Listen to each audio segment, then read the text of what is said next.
Hello, and welcome to our webinar today on gaining user adoption.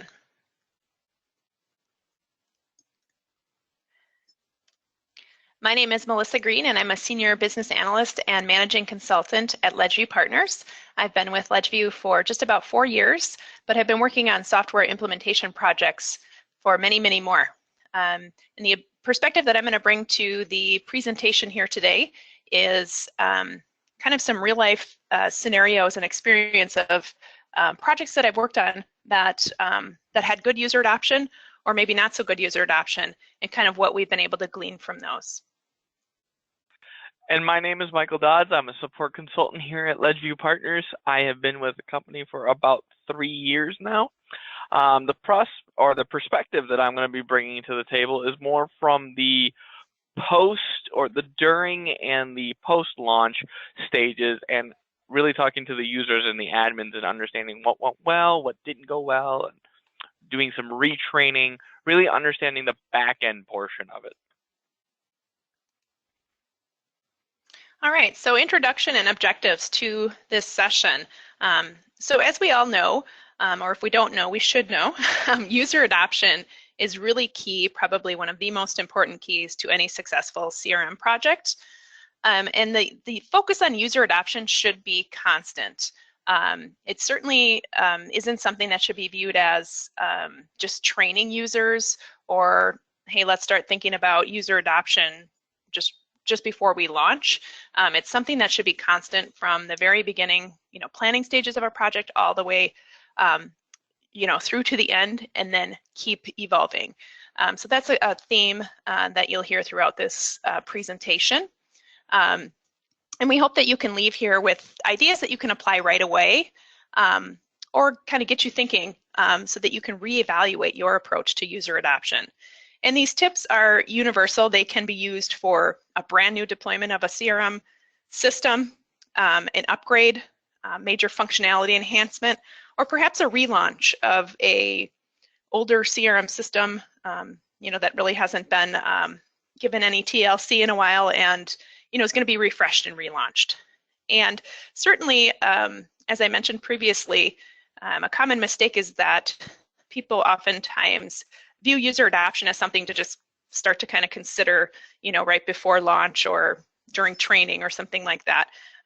But it really should be focused on throughout. So that's why we're kind of structuring our content here and giving tips that you should consider and plan for before you launch CRM, things to consider during your launch, and then certainly after your launch. And then one thing to keep in mind, is a good analogy to keep in mind, is that user adoption is a lot like planning a wedding, getting married, and then marriage afterwards. There's, you do all this planning, all this work, all this prep for the big day. And if everything was done right, the big day will go off without a hitch. But afterwards, there's a lot of important communication and information gathering that needs to be taken with your users to make sure that user adoption stays on the forefront of everyone's mind.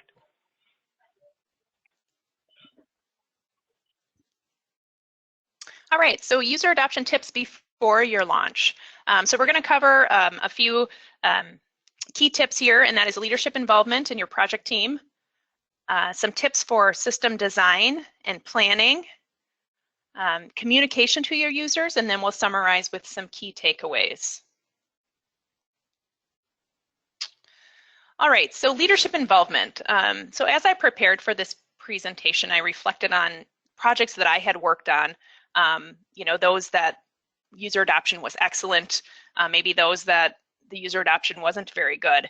And the one common denominator that was very prevalent to me, and a recurring theme, was that leadership involvement. So when leaders were very involved in a project and kind of bought into the project, user adoption tended to be much, much higher. And when leadership was not involved and engaged, user adoption was lower. So really, with any CRM project, you want to define kind of who the executive sponsor is and who your key stakeholders are from a leadership perspective. And have those individuals help to develop and articulate the vision for the CRM solution, and also help to set and communicate what the user expectations are. And really they should be focused on the fact that user adoption should be considered right at the very conception of the CRM vision and in the very first, at the start of the planning of the CRM launch. Leaders should be transparent about why the company is embarking upon this journey. Certainly focus on what the user is going to gain and what the user is going to get out of the system, and not just being focused on the benefits to the business. Certainly, those are the key business drivers, and those benefits will certainly affect ROI as well. But don't just focus on the business benefits. Be sure that the leaders are focusing and realizing what the user gains will be. And then really just acknowledgement. So leaders acknowledging that change is uncomfortable for people. And then also that they realize there are pain points of the current system and the current processes, and just that transition from current state to future state, may be a little bit uncomfortable for users. And really the leaders should also create some buzz and some excitement about what's to come.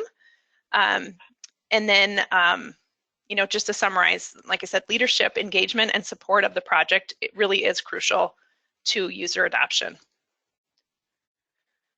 Okay, and then the second tip here in user adoption tips to consider and think about before your launch is your project team.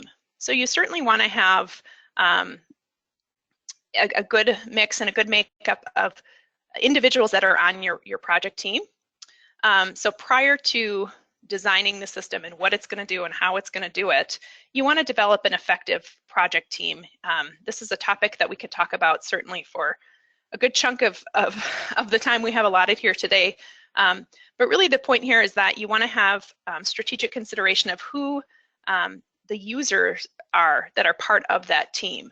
You certainly don't want to have your team just be management level. You want to bring in some users. You don't want to have too many users, of course, but being sure that all of your types of users are adequately represented on that team. And certainly you want to define your power users, those users that are going to be champions and cheerleaders, and really roll up their sleeves and get involved and be very looking forward to and positive of the change. And then certainly invite the members to be part of the team, and make sure that they know their role and that they're representing not only themselves but their peers. And then certainly with that project team, you want to be sure that all members understand and are aligned with the vision of why the company is investing in a CRM solution, and that they're very clear on what the user benefits are. And then certainly if that team can remain consistent throughout the project, that oftentimes tends to lead towards higher user adoption. Certainly your company is going to evolve, and you may need to bring team members in or out, but as much as you can keep that consistent throughout the project, that will help in gaining user adoption. All right, then we move into system design and planning, and this topic alone certainly could take up an entire hour, but wanted to pull out a few key pieces of things to consider when you're designing your system and planning for your rollout that will directly and sort of dramatically impact your user adoption. And that is the components of the design. So really, what are the business requirements and what are the objectives of the CRM system? Sometimes it's a good idea, depending on your makeup of your users and how they're geographically spread out, how many users there are, but certainly sending out a survey to the users to ask them some key questions. You certainly don't want to make this a big, long process with a lot of questions, but just asking users, where are the greatest pain points for them in the current system? Assuming we're moving to a new system, what would their prioritized requirements be? And just really get them to start thinking about that and providing feedback. And you certainly, in your design, you want to prioritize. You need to be realistic and clear with the users on, what is a want versus what really is a need, and kind of finding the fine line between those. But certainly, communicating with users that are making these requests, that not every single thing that they're asking for, will be part of this initial launch, and really explaining why and communicating that. And then also being clear on what business processes are going to be impacted. But you always, as you're going through design and planning, you always want to bring your focus back to the lens of the user. So it's oftentimes easy to get off on tangents and get all excited and start talking about, setting up all kinds of automation, and we can have the system do this and that, and you can get carried away pretty easily.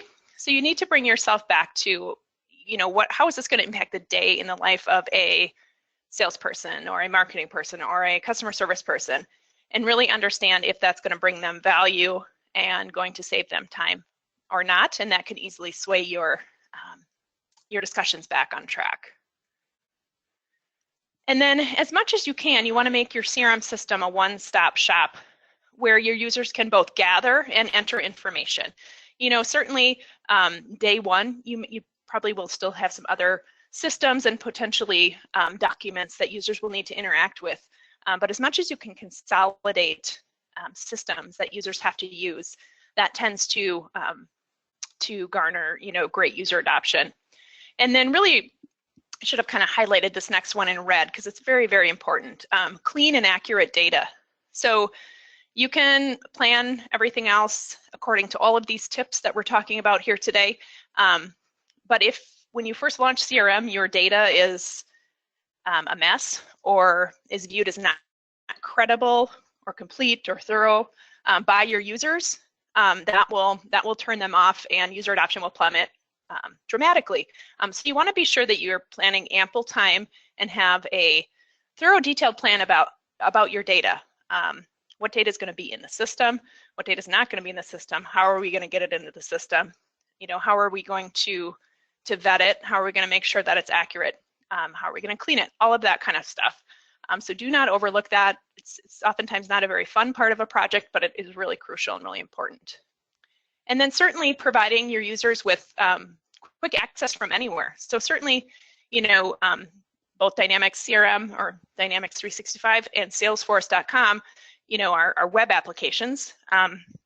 So certainly allowing them to access the application from anywhere from the web is great, but also consider mobile. Sometimes mobile would be an advantage and a benefit to users, and sometimes maybe there wouldn't be that much value that they would get, but certainly consider it. And even if it's for a small pocket of users, I think it's worth setting up.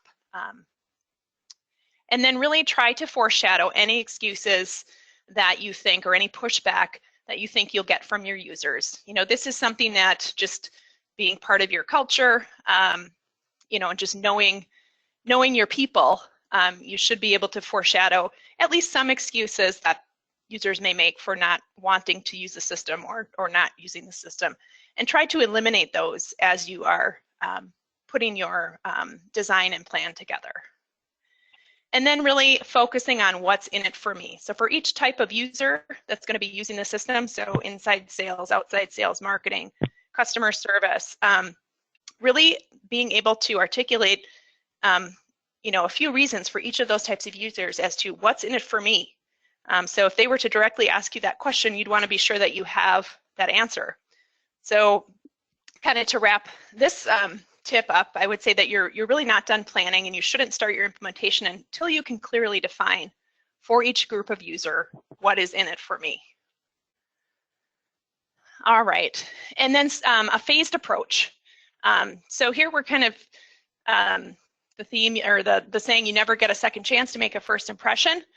So this is probably more pertinent to those of you who are planning a CRM launch kind of for the first time or a major relaunch. You want to do everything that you can to have that first impression of the system, the first impression that the users have, be a good one. So you want to take a phased approach. Certainly there's all kinds of things that you can do with a CRM system, but you want to prioritize and keep phase one as simple as possible, but obviously still providing value, quick wins, and what's in it for me for the users. You don't want to over-engineer something or throw too much change at people. So oftentimes we see that projects that are most successful, specifically relating to user adoption, are those that have kind of taken the crawl, walk, run, fly approach, as opposed to trying to fly from the get-go. You're more likely to crash and burn when it comes to user adoption. And then during that first phase launch, you want to make sure that you're communicating and setting the expectation to your users that there are future phases. We're just scratching the surface. This is just a starting point. This is going to be our solid foundation that we can launch forward from. And the fact that this is a journey. It's not a one and done type of a thing. And then try to also help to articulate what that future vision is. So, although in phase one, we're starting with salespeople entering opportunities into the system and kind of automating a sales process, phase two is going to involve integration with our ERP system so that salespeople can see order and sales data. Certainly help to let them know what's coming next, and that there is a future vision and that there is a plan. All right, Michael. Thank you, Melissa. All right, plan for training. One thing to note that this is not the training plan. This is actually planning for that training.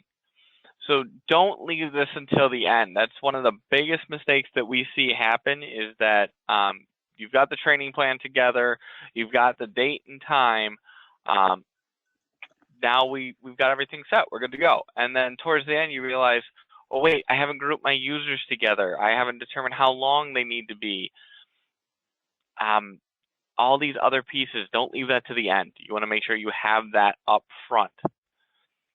So a logical grouping of users. A lot of companies do this when they're doing training. They do it by role. So is it a salesperson? Are they in marketing? Are they in operations? And that's not a bad way to group your users or to a logical grouping. But you can take it one step further and look at how different people learn. Are they receptive to change, or are they, adverse to change? They don't want change. And then do they learn fast, or do they learn a little bit slower? Grouping those different types of people together along with their role can go a long way into having an effective training. You can also then tailor a relevant agenda for each group based on the grouping of users. It can be a longer agenda, a more in-depth agenda for people that are really excited about the change, that learn quickly. And then also you can do it based on their role as well, and only teach them things that make sense for them. The size of the training classes. If you have people that learn quickly and want the change, and you have them all in the same group, you could do a larger size because you'll be able to get more information to them. Not as much hand-holding or one-on-one will be needed. Where if you have people that are resistant to the change or learn a lot slower, then you want to have more hand-holding, more one-on-one interaction. So you want a smaller class so you can have that interaction with them and really get them ramped up to use the system. Also, the length of the training and the number of sessions. With a group that's more, again, resistant to change or slower learning, you may want to make them a little bit of a shortened time frame and more sessions. That way you don't lose them partway through or have them become resistant to the information that you're giving. And also because they're a little bit slower to learn, it might take a little bit longer, so you're not going to get as far. So keep them short, but increase the number of them. Where a group that likes change and is really a fast learner, you can have them be a longer session because they're going to be more in tune. They're going to want to keep learning, want to keep getting the information because they're learning and going through the information quickly. Then you don't need as many sessions. One of the things that is overlooked the most is who is the trainer. You've put in this system. It's really great. You've got all these different plans for the training, the sizes, the agenda, the length, the number of sessions. But who's delivering the training? Is it going to be a partner like Melissa and I who, helped implement the system, know the ins and outs of the system, but don't necessarily know the ins and outs of your specific users and how they learn? Or you're going to have a power user, somebody who is really quick to grasp the system and also works in your company on a day-to-day basis and knows your users. The most effective training that actually gets the best user adoption, and when it's a combination of the two, we call it a train the trainer, where a partner who knows the system inside and out trains the power users, and then those power users then train the general users. That way, those general users are saying, wow, John is really loving this system. He's really excited and he's training us on it. He knows my job. That gets them more excited and learning on a level not just about the system, but about how it's going to affect them on a day-to-day basis. Conducted in person or remote. Right now we're remote. We're doing a recording here, but if this was over the phone, I'm not going to be able to see how engaged you are and how excited you are about the information. Where it's convenient because we don't have to bring everybody into one area to train them or pay for travel, you don't get to see that human interaction or read facial expressions. Where in person, you can see those facial expressions, see if you're losing people, maybe being too technical, or if you're going too fast or too slow. You can make those adjustments on the fly. But again, there also is an added expense in getting everybody together into the same place. The last considerations that you want to take is what training materials are needed. Do you need training documents like a quick reference card, which are basically it's a PDF of all the different information revolving the system that a user would need to do their job. So, navigation, how to add accounts and contacts. Videos are becoming hugely popular and very effective. You can do a quick, 2 to 10 minute video on specific topics. That way, a user can go out, get the information on their own, watch the video, and go do it. That way, they don't have to send an email, wait for a response, or pull up a PDF and read through it to find what they need. They can just go out and watch it done. That way, you need less resources to help your users because they're finding the information on their own, and you're empowering the users themselves. Recorded training webinars, just like the one we're on today here. They're very helpful in sending that information out to your users and giving them different avenues to learn more about the system. Customized help menu and guided learning. This is an agnostic webinar. We're doing this, Salesforce and Dynamics 365. They both have help menus or guided learnings, which are becoming very popular. Can help guide the user through the system while in the system. Very, very useful tool. And then training scenarios. I do a ton of different trainings, and one thing that I preach every time is having scenarios that if we're in person, we can go through together and I can help the different users walk through the system. Or I can leave them, if it's a remote session, with training scenarios to try on their own and reach out if they have questions. And you have to have training data. If you don't have that training data, the training scenarios are going to be useless. So for our next topic, we're going to jump into communication tips. So communication tips, you want to communicate early and often, even if the system you don't have a go live date yet, but you know it's coming. Let your users know, let them know something important is coming out, a stay tuned kind of message, and then keep following up on that. Be transparent, be honest and open with your users. Don't try and hide anything from them. Tell them why the system is coming. Don't go into details about, we had to do this or we found this great integration.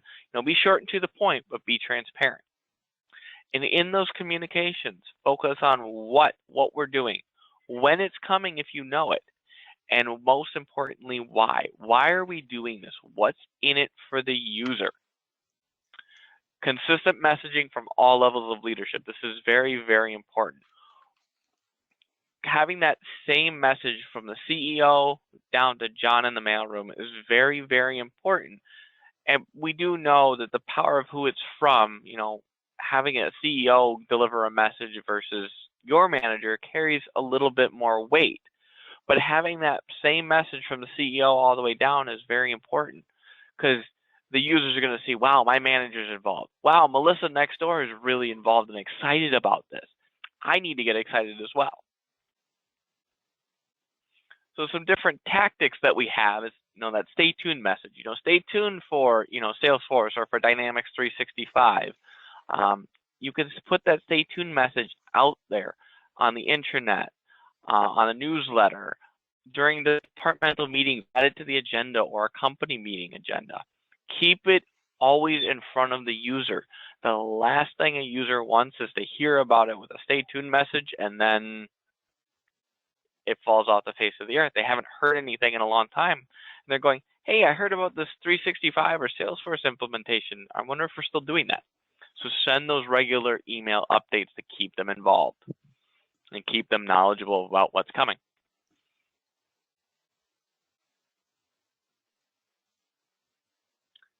So key takeaways to note here, it all starts with leadership involvement. Melissa really stressed this. Great user adoption projects start with the leaders. If they're involved and they're pushing this and want to keep it going for their users, your user adoption is going to really, really pay off. Planning. It's the CRM, Salesforce, real estate version of location. It's very important and you want to keep at it. Keep users' experience top of mind. Engage those users early. And as you're going to hear throughout the webinar today, communication. Keep people notified of what's coming. Keep the conversations going. So that is the planning stage of a wedding. You've basically done all this hard work. You've done everything to get ready and thought of every different detail. Now we're coming up on the big day or the big week. And if we've done everything right in this pre-stage, the day itself or the week itself should go off without a hitch, just like a wedding. All right, so now we're going to talk about user adoption tips and things that you can do during your launch that will increase user adoption, and that is really perform your testing, execute your training, and then some ideas for the day of launch. In this section, the user adoption tips during launch isn't going to take as much time for us to work through this content as pre-launch is, and then hopefully you can start to see that the more time that you spend on planning, the easier the rest of the process is, and the greater that user adoption will be. All right, so perform testing. So in your planning stages, you would have put together a testing plan. You would certainly have made sure that you have users involved in that testing, just like you were strategic in picking your project team and which users were going to represent that project team. You also want to be strategic in which users you're going to bring into the testing. Typically, the users that were part of the project team will be the testers, but they might draft a few of their peers to also test. So you definitely want to have adequate user involvement in your testing. Certainly it's called user acceptance testing, so you want to make sure that you have users doing as much of the testing as possible. And then when you're executing that testing plan, you want to make sure that you're providing ample instruction and training to the users on exactly what they should test and how they should test it. You can have detailed testing scripts with screenshots. You could certainly keep it a little bit more informal and have a meeting or a webinar where you're walking them through and demonstrating to them the items that you want them to test and kind of informally training them on how to do the testing. But certainly just make it clear to them exactly what they need to test and how they need to test it so that they don't get overwhelmed right away. And then make it easy for them to record their testing results. This seems kind of obvious, but oftentimes just isn't done or isn't done. It isn't easy for them to do, so they don't give you the full results. What's the point in testing if you really don't have a true picture of what the testing results were? So, you want to instruct them on where they can record their testing results. Do you want them to send an email, to your project lead with the results? Do you want them to document them in a SharePoint list? Certainly within each of the CRM platforms, there's a solution in there that you can have users record their testing results right inside the CRM system. Do you want them to record it in Excel? But make it clear on how you want them to record the results, and think it through and plan it out so that it's easy for them to do that. And then certainly evaluate the testing feedback. Don't just evaluate those that are showstoppers or there's errors, we can't, it's completely not working, something like that. But evaluate and discuss, all of the feedback that you get with the project team, and then, come up with a plan and take appropriate action. And then certainly you want to get official approval from all of your testers and your project team. That testing is done. We feel confident, in the testing, and we're ready to go. All right, and then the next step is to execute training. So Michael talked quite a bit about planning for your training, and if you've done that early enough in the process, and and spent adequate amount of time and thought in what that training is going to look like, this really should be easy. So you have that plan, and you're going to execute against that plan. A good tip during training, back to leadership involvement, is having a leader within your organization, whether it's the CEO, or whether it's a director or department head, or sales manager, whatever it may be. But having someone in a leadership position introduce and kick off the training. Maybe they have a 5-minute slot at the beginning of training to really re-communicate again. This should be redundant because users should have already heard this, but stressing again why the company is implementing CRM and what's in it for the users, and just really stressing the importance of the CRM platform to the company. And certainly if it's not a formal spot on the training agenda, have them play some sort of role, have leaders play some sort of role in the training. Maybe they just drop by the training room and show their face and thank everybody for being there, and quickly stress the importance of using the system. And then, as Michael touched on, the training should be led by your company as much as possible. So certainly consultants and partners like LedgeView are here to help you, and we will guide your training. But most successfully when training is owned internally by you, with our assistance as you need it, and led by your company, that tends to be leads towards greater user adoption. And then the structure of your training. So as you're executing on the training scenarios that you've planned, and the training content that you're delivering, have it be as interactive and engaging as possible. So maybe explain, here's our new process for creating an opportunity for our pipeline. Show them how to do that, and then allow some time in the training agenda for them to actually do it. Now, certainly if training isn't in person and you're doing it remotely, that might not be the best route.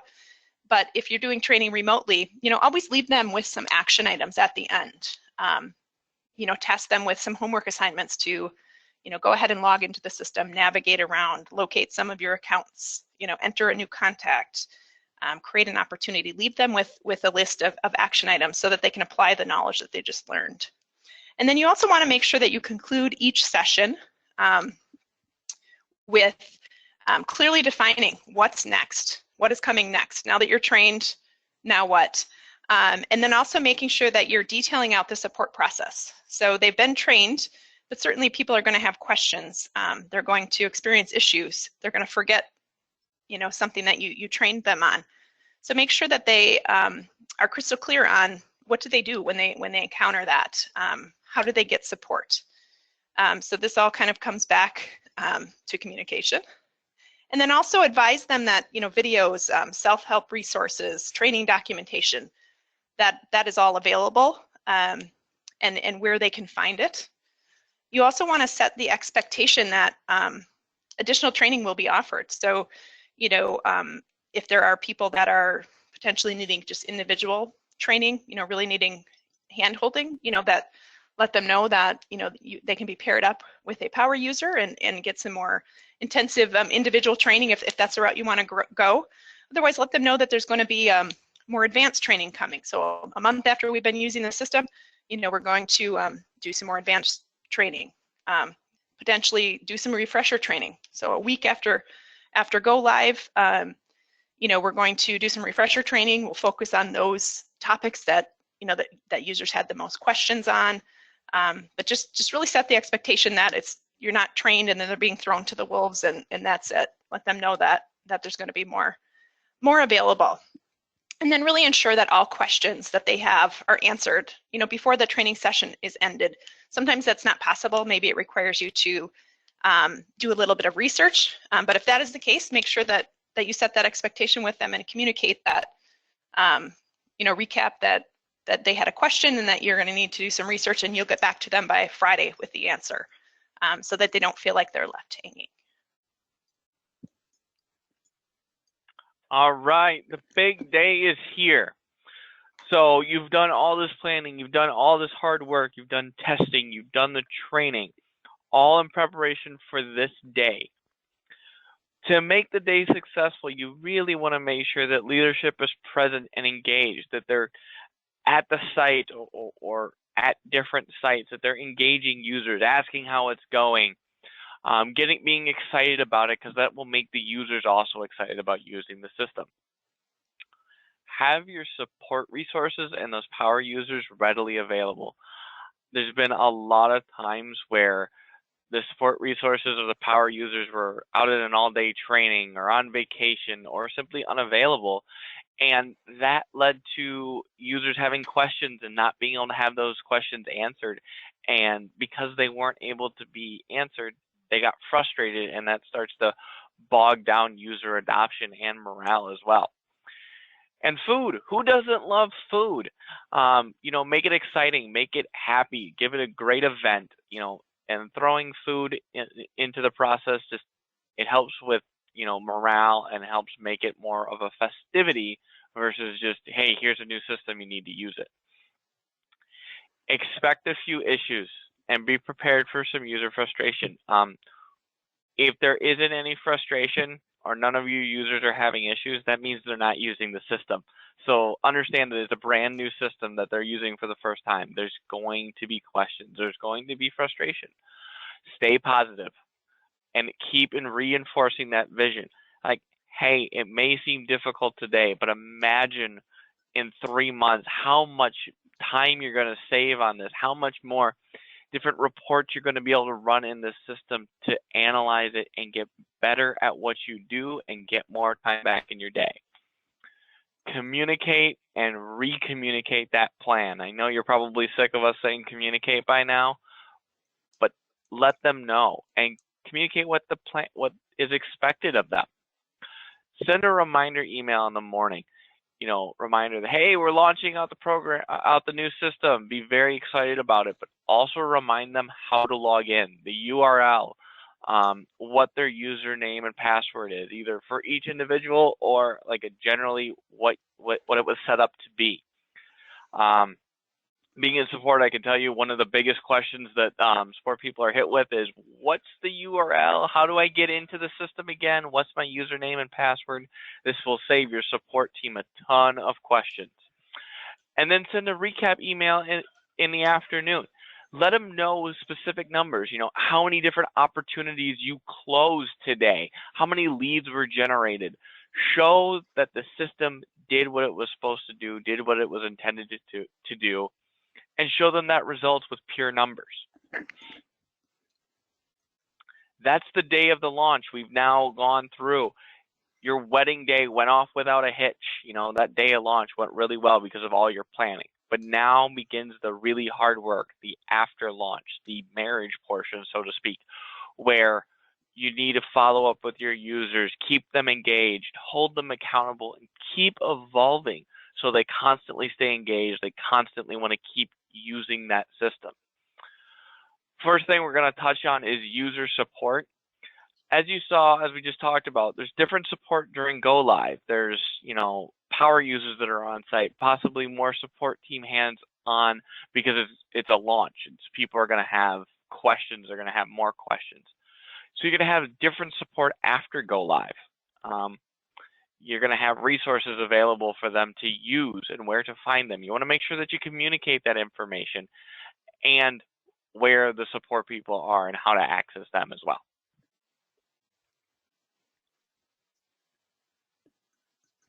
All right, so you also want to keep users engaged. So you've worked so hard at this point to gain user adoption, you want to then keep it. So, doing things like continued coaching and refresher training, making those training resources really available, providing periodic tips and tricks. Certainly in your, managers are meeting with their team members, have CRM be a topic of conversation, regularly checking in with them on how it's going and, confirming, that benefits are and productivity is being gained. And then also you want to make available an open forum for users to submit feedback. So this can be used for feedback to report sort of help desk type issues, but also have it be a place where users can share and collaborate on tips and tricks. User adoption is often garnered when one person sees that one of their peers is using the system and they've discovered a tip and trick. They're going to be more likely to want to get involved as well and kind of stay in the loop, and if anything too, it kind of becomes a little bit of a competition. So allow an open forum for users to provide tips and tricks, and also too, what I've seen work quite well is a place where they can suggest functionality enhancement ideas. So you've communicated to them that, hey, this is just the first launch, more is to come. They should know that that they can submit ideas for, hey, when we launch phase 2, can you be sure to automate this process or that process, or can we change how this screen looks, or whatever the suggestion might be, but make them feel like they have a say, and they're going to be engaged. And then certainly, let them share what they like about CRM. Certainly, everybody always has to have a place to report issues, but a lot of times it's often overlooked for asking users what do they actually like about the system. And then perhaps doing another user survey after you've gone live. So maybe a month after launch, send out a user survey just to kind of poll people on where they're at, how things are going, what do they love the most about the system, what are they still a little bit confused with, things like that, because sometimes people don't really speak up unless you ask for their opinion. And then get users involved in different user groups and conferences that are available. So, both Dynamics and Salesforce have local user groups and chapters, throughout the United States. And, certainly look into those, or let us know. We can send you information, and allow users to get involved in that. And then really just continue to constantly communicate as to what is coming next. Keep CRM in the conversations. All right. So now you've launched the system. You're keeping the users engaged. Also hold them accountable. Users perform better and they also meet expectations more often when they know what the expectations are, when they know what they need to do. When they do that, you're going to get the best out of them because they have a direction. They know what needs to happen. Along with that, set clear and attainable goals for each user and then for each department and the company. Then each user can see, well, how am I affecting my department? How am I affecting the company overall? And because these goals are attainable, also set a stretch goal. Set another incentive out there for them to keep pushing and keep reaching higher. During one-on-one meetings, coaching sessions, anything where you're meeting with individuals, use CRM as a coaching tool. For example, opportunities. You're reflecting the numbers that are in CRM, and they're saying, well, I have a lot more numbers than that. I have a lot more sales out there. That's a coaching chance. You can show them why it's important to use the system because you, as the manager, is utilizing the system. They need to as well. And then you can see how they're doing, and you can also see their actual sales numbers. Create a competition for your team based around using CRM. A lot of what CRM is used for is for sales. I mean, it's used for many, many different things, but a lot of people that use it are for sales. So create a competition. It reinforces the basics of CRM. It pushes them to use CRM, and it satisfies the what's in it for me barrier, whether it's, a little trophy or a gift card or anything like that, or recognition. it satisfies that that's what's in it for them, and they're going to push to go for that. All right, and then you certainly want to keep evolving. You put in a lot of time and effort, and phase 1 is launched, but don't stop there. Keep discipline and keep to your roadmap and your plan. You don't want to rush into phase 2, certainly, but you don't want to let a year or year and a half or 2 years pass before you add some enhancements, add some integrations, just continue down that path. And in between phases, apply logical enhancements where feasible. So if there are some minor pieces of functionality that you want to enhance or add, that wouldn't be considered, major work, consider doing that. Don't table too much until the next major phase or the next major release. And then constantly monitor that user feedback and address it timely. We talked about earlier having an open forum for users to submit feedback. That's great to have it, but if users know that they submit something in there and they never hear anything back, they're going to stop submitting feedback. So monitor that feedback and address it.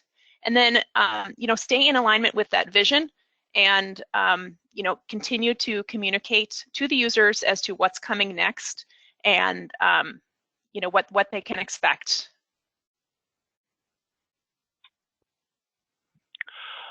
So that's gaining user adoption. You have the before the launch, the during the launch, and the after the launch. So just like wedding and a marriage, you have the preparation for the wedding, you have the big day, and then you have all that work afterwards to keep your significant other informed, engaged of what's happening. It's the same thing with your users. Plan for it, execute the launch, and then keep them involved and engaged afterwards. And how do you do this? You do it through communication, through all the pieces.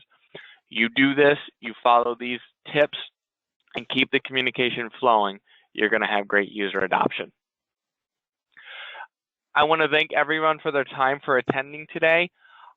This video will be uploaded onto our website and onto if you have any questions or comments, please leave comments or feedback on the video. You can also always ask questions through our website. Hope you have a wonderful day, and thank you again.